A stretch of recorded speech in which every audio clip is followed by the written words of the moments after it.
السلام علیکم۔ افطاری میں کام آنے والی بہترین ٹپس۔ افطاری میں کام آنے والی بہترین ٹپس۔ افطاری میں ہر کسی کے گھر میں پکوڑے لازمی بنتے ہیں۔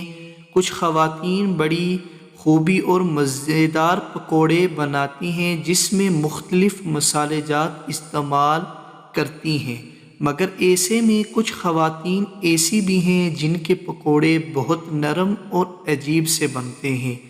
اور مزیدار پکوڑے بنانے کے لیے بیسن میں 1 سے 2 چمچ چاول کا آٹا ایک عنصر شامل کریں، انتہائی مزیدار بنیں گے۔ روزہ افطار کرنے کے بعد ہر آدھے گھنٹے کے بعد 1 گلاس پانی ضرور پئیں تاکہ جسم میں پانی کی کمی نہ ہو۔ پھلوں کے رس کا استعمال زیادہ کریں لیکن دودھ سے بنے مشروبات کا استعمال نہ کریں کیونکہ اس کے استعمال سے بد ہضمی کا سامنا ہوتا ہے۔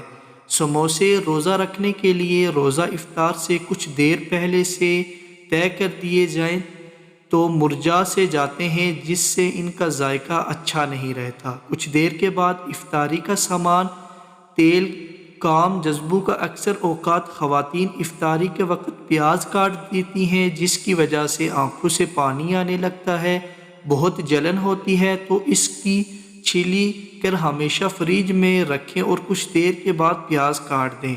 ان دنوں پاکستان میں ماہ رمضان مارچ اور اپریل کے موسم میں آیا ہے جب ملک کے اکثر علاقوں میں موسم قدرے بہتر اور معتدل ہے، لیکن رمضان شروع ہوتے ہی ہر کوئی پیاس سے بچنے کے لیے اپنے آزمودے ٹوٹکے دوست احباب کے ساتھ شیئر کرتا ہے۔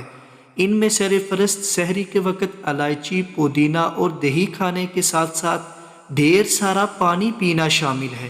ان ٹوٹکوں کے بارے میں کہا جاتا ہے کہ اگر آپ نے سحری میں ان چیزوں کو استعمال کیا تو آپ کا 14 گھنٹے سے زائد دورانیے کے روزہ بنا پیاس کے اعضاء آرام سے گزر جائے گا۔